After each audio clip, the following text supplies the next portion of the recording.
yesterday, they took down a whole bunch of folk, raids across the country. And people are excited about that. By the way, they were pretty much kind of what goes on.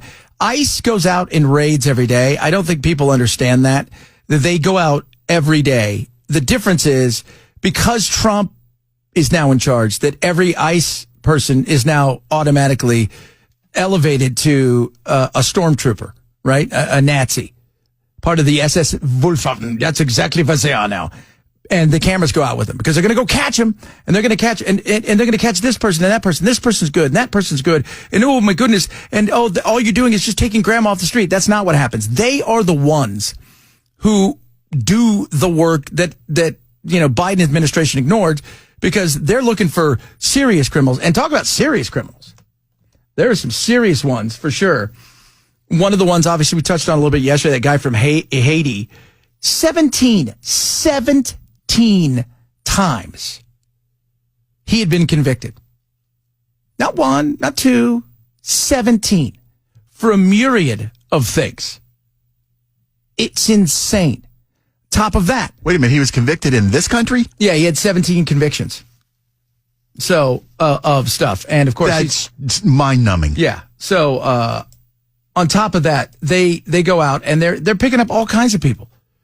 MS-13 members, guys who are wanted by Interpol, who, by the way, not just us. Interpol's got red flags out on people going, hey, this guy over here is a bad dude. He's wanted for murder. This person's over here, he's wanted for this. In other countries, they ignored. Officers also arrested this Guatemalan MS-13 gang member facing gun charges. ICE says he was released from local custody just the day before. Their detainer request was ignored because of sanctuary policies. And in a sign of shifting priorities with the new Trump administration, this man, who was in the same apartment as the target, was also arrested after ICE determined he's also in the U.S. illegally. This is what ICE calls collateral. Except here's the thing. That guy wasn't collateral. So that wasn't like you go into somebody's house and there's 12 people there. And you 7 of them are wanted. They've got, everything from active warrants to orders removed. And then you take out the other people who also don't have documentation and any of that stuff. And you know they're not supposed to be there. You found out that guy that quote unquote was collateral. He had orders to be removed again because he had already escaped from the place we sent him last time after we arrested him and deported him. And he came right back. But these are not new. It's the ramp up that is going to come that, because a lot of people are like, well, this, look at Trump. He's already out there doing this. These were already being done. So media, before you freak out and like, which they are, oh my God, they're already doing it. Before you do all that, these were things that were scheduled for a while. They've been looking. They've done this a lot. I think a lot of people thought, well, they just sit around all day and do nothing because Trump won't let him. I mean, not Trump, Biden wouldn't let him. No, they're out there doing their job. But we focus a lot at the border. Very rarely do we focus on what happens on the inside of the country once they leave the border. And that is exactly what Border Czar Tom Homan has warned would happen. When we find the bad guy, he's probably with others that are in the United States illegally.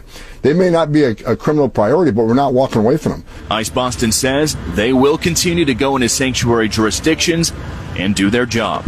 Today was a good day. Today we took several significant public safety threats out of our communities. Unfortunately, a lot were released by sanctuary policies, but we're here to tell the Commonwealth and the rest of the country that we're going to find them whether they're released or not. Good. And that's what you should do. Absolutely 100%. And the watching, because I was talking to a couple of my buddies again who are Border Patrol agents. I'm trying to get one of them to come on next week.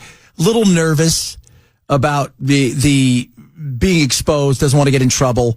And I said, dude, we're going to protect your identity and everything, so you don't have to worry about that. But as we were chatting about this, he says, it's funny, when Biden was president, we basically didn't do a damn thing. We couldn't.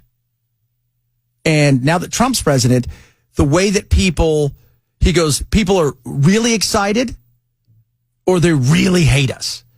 He goes, when Biden was president, just last week, they'd look at you and think, sad. Oh, that's sad. You can't really do anything. Yeah, absolutely is. Oh, my God. What a day.